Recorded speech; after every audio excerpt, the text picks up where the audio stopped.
rated at a level 3, partial activation for our crisis action team.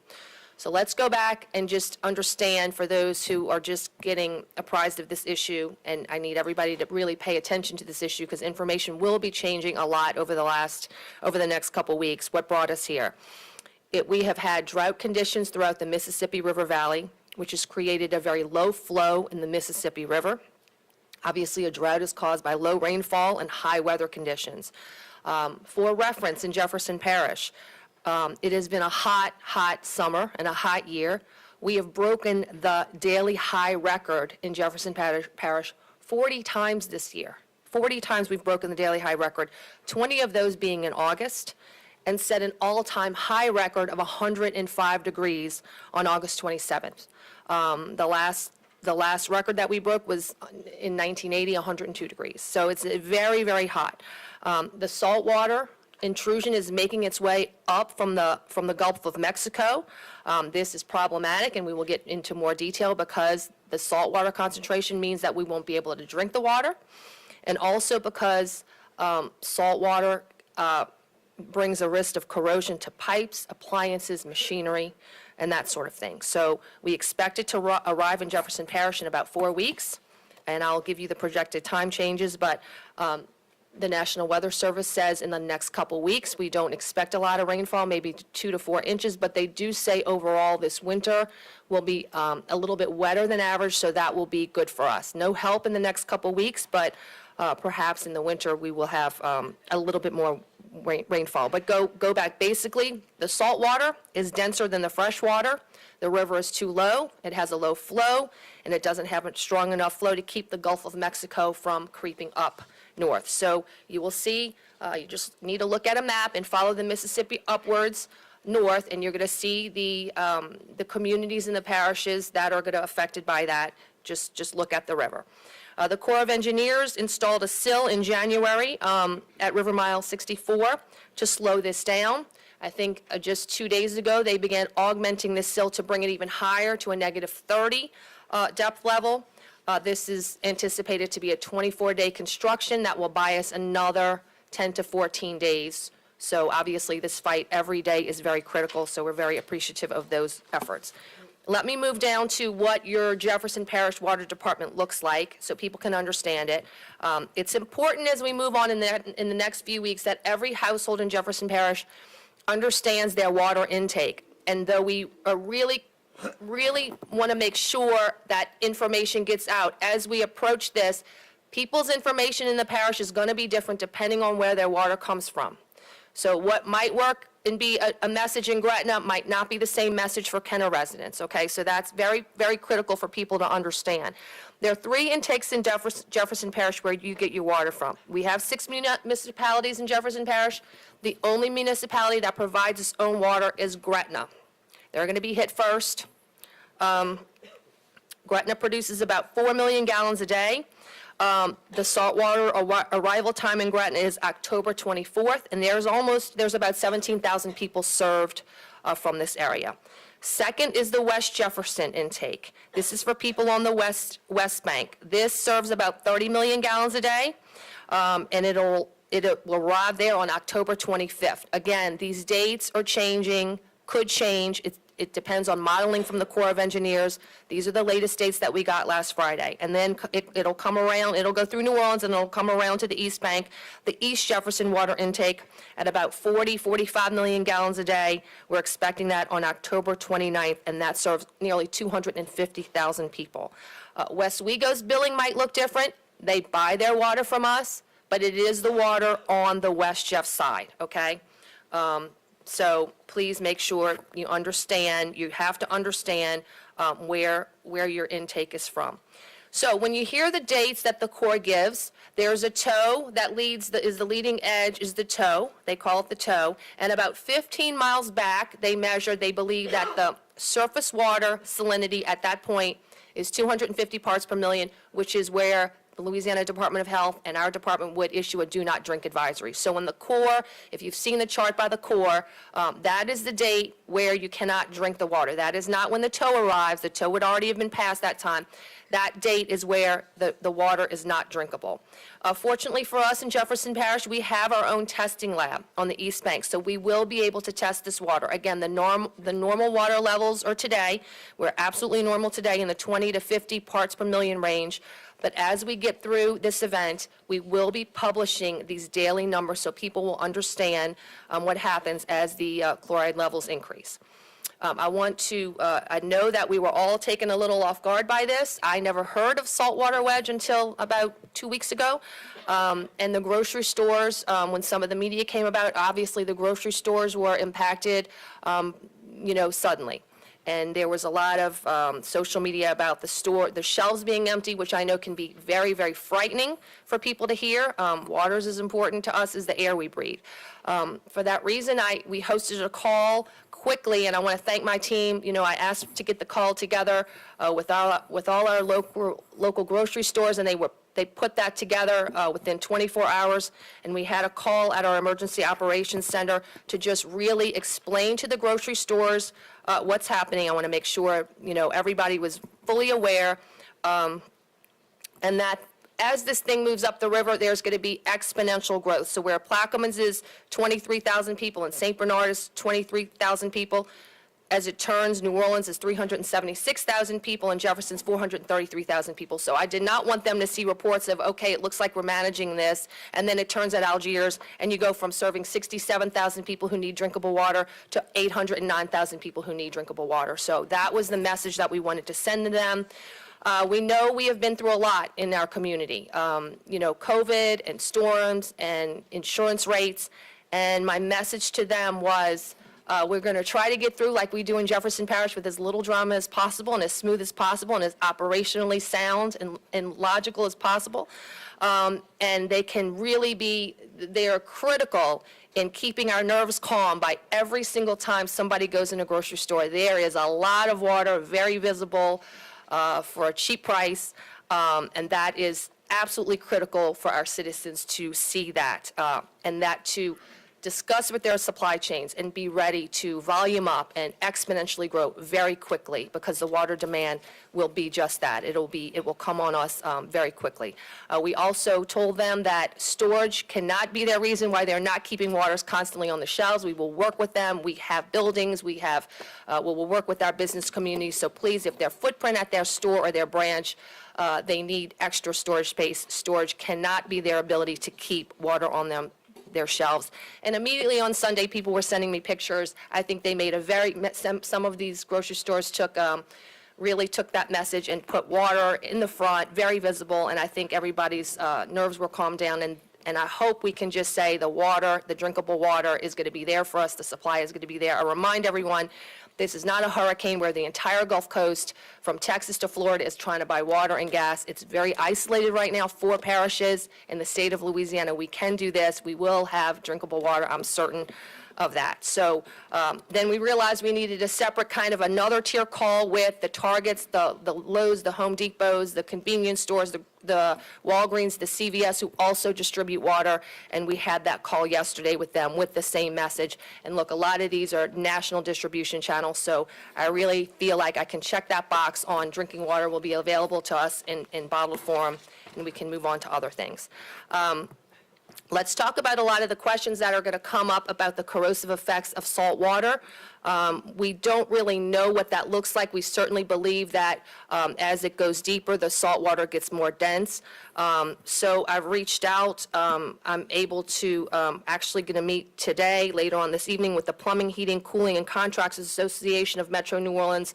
So they're aware of what's coming, and they can help us as experts in their field get information out over the next weeks on what we can do to help reduce the impacts to our appliances and things like that. I've also reached out to the Home Builders Association. I'm going to have a meeting with them, I believe, tomorrow, again, with the same message. We need technical expertise. This is an unprecedented event. We need your guidance on what we can tell our citizens to minimize this effect on our homes and businesses. And also reached out to the Louisiana Restaurant Association. They are talking about their strategies on how they are going to continue their work with that. We have had daily meetings with GOSEP. We're hosting calls and on-calls with the Louisiana Department of Health. They're leading the way, and Sarah Babcock's leading that for us, making sure that we're touching base with hospitals, nursing homes, dialysis, communities, home health, and hospice. So we're working on that. And a regional information team, they're called the JIC, we're calling it, is critical.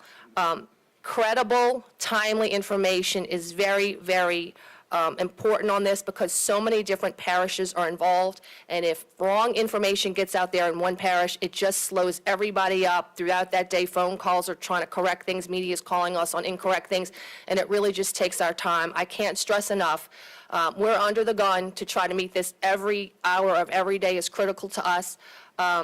And wrong information just slows this down. I can't tell you how much wrong information slows this down. So I'm glad to see that regionally we want to be on the same message, getting out factual information, and certainly Jefferson Parish is a part of that. We've identified the vulnerable populations through the Louisiana Department of Health, which will be people on low sodium diets, pregnant women, infants, people with liver, kidney, cardiovascular disease, and those on dialysis. So the message will be getting out from a medical point of view. But they have already identified those populations. And then we are going to set up a meeting, I think, Friday with the faith-based and other community partners to discuss communication strategies, and if we get to the point of also potential water distribution sites. But I do believe the majority of people are just going to be able to change their buying habits and start buying their when they go to the grocery or they go to the drugstore, they're going to be buying their water there. But certainly we know we have people who this will affect their budgets, and that won't be as easy as those people. So our concentration on water distribution will probably be to those folks.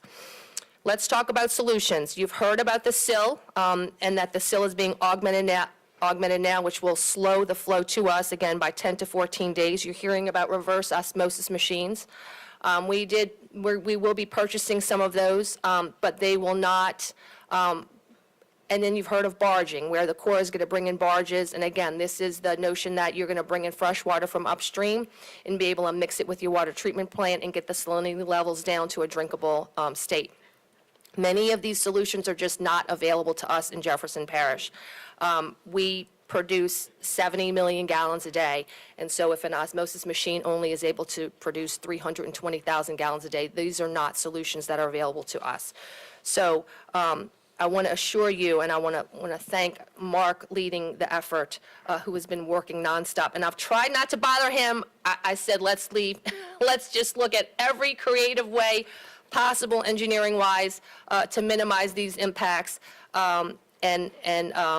We're getting close to narrowing on some options, and we will give you that more information, but we're working closely with our other parish partners and GOSEP and the Corps, but they're looking at every alternative possible, but we're not really at that stage now, but we're getting close, so stay tuned for us, but we are looking at every way, exploring every possibility to minimize the impacts of us, because really this does affect all of us in every single building, so we understand the challenges that we have, and trust me, no stone is being unturned with his team. So I want to conclude by saying this is not like a hurricane where sometimes we get 120 hours to prepare. We have time to prepare. Again, I'm not concerned about the water drinking supply. I believe our partners, and thanks for them and their receptiveness to our message. Drinking water will be readily available. Our efforts are going to turn now to the long-term effects of saltwater here. And I want to thank our team. We've been through a lot, but I wouldn't go into battle with anybody else. To everybody who's been working this nonstop with me personally for nearly 2 weeks now, I want to thank them. And we're going to be very, very, as soon as information is ready to go out, we will get that out and ask for your help to get that out as well, because we know on your social media channels, all of you have a lot of reach, and we want to, when information is ready to go out, we want it to get out widespread. But we certainly ask that, social media sometimes can put us down wrong avenues, and that really does draw away time from everyone working together to help solve this problem. We have on the Jefferson Parish page, jeffparish.net, we have a saltwater intrusion banner up now that will pop you to the GoSep page with a lot of links, and I urge everyone to get onto JP Alert to 888-777 or JP Noticias to 888-777. But that concludes my remarks. We're certainly here. Our team is here if anybody has any questions of us. Madam President, thank you for the work that you all are doing. I know this is something that basically came out of nowhere for us, and it's unlike some of the other things that we've dealt with, but what's new, right? Give us more unprecedented things to deal with. I think it's important to reemphasize what you have emphasized, that we do have a lot of time, and there are a lot of unknowns here, and people that we're hearing from want answers today and want to know what's going to happen today, a month from now. And nobody really knows. Nobody's really dealt with this before. So, like you said, as soon as we get this information, we'll put it out, we'll get it out there. But we do have time to prepare. It'll be at least roughly a month before we see any effects of this. And to what extent these effects are, we don't know. It could be minor, it could be major, and we're waiting to find out along with everyone else. But the source of information is important, and as soon as we know something, get it from trusted sources, not your friend who knows somebody who heard something from somebody. Get it from your government sources and the media outlets, and certainly when that information is available, it'll be pushed out to you all. Councilman Template. Just real fast, I just want to echo some of the same things Representative Councilman Walker had said. Thanks for working closely with us. You have been keeping us informed, and we're all working on this together. The parish declared the state of emergency, declaration of emergency, so has the state. Later in the meeting, I'll have a resolution coming from the floor requesting that the president and our congressional delegation declare a state of emergency to help us assist us with this problem, because it's not just ours area, it's all of our areas that are impacted by it, and we need all the help we can get with this. So just wanted to let you know that. Councilman Bonanno. Just real briefly, Madam Parish President, you touched on this real quickly, and it's probably an explanation that Mr. Drews is going to have to provide us with. Council District 2 contains most of the industrial areas in the parish. So right here in Elmwood, it goes without saying, there are businesses that use thousands of gallons of water every day to keep their freezers and refrigerators going. And to say they're panicked is an understatement. So I want to be clear, because I've gotten this question the last couple of days. Why isn't Jefferson Parish hooking up reverse osmosis? Because they see it in Plaquemines. You could explain the size difference between what goes on in Plaquemines and here, and then the fact that there aren't machines that big just sitting on a shelf somewhere. Yes, go ahead.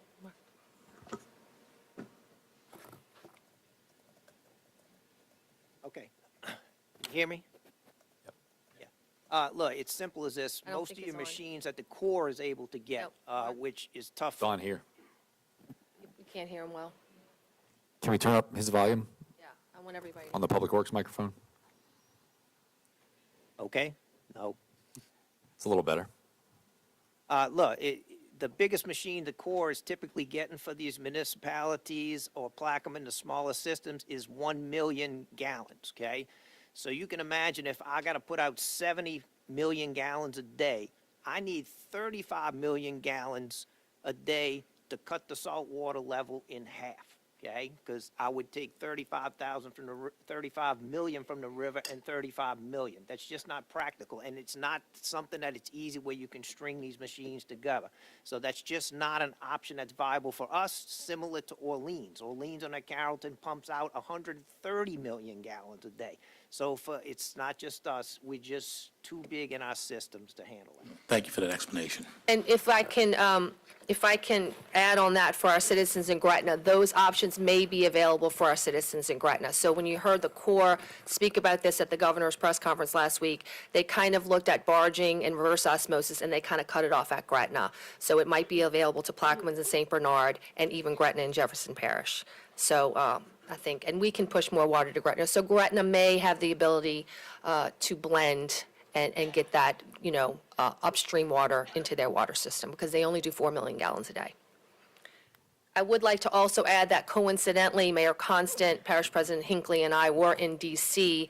Last week on a different project lobbying for funds, and it was perfect timing because it affected all of us. We were the parish presidents and the mayor who really this was affecting last Tuesday to Thursday, and we were able to get in front of all the congressional staffers and just explain the urgency of this. I mean, this was, they understood it, but I don't think they really, this was still kind of developing at the time.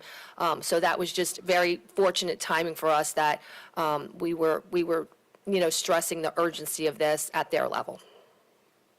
Thank you, Madam President. Anyone else? All right, thank you. Councilman Templet, Gretna Fest is on the agenda. Yes. Well, thank you, and I appreciate the opportunity for everyone to allow us to show a little bit about Gretna Fest. This is the 29th year that the Gretna Heritage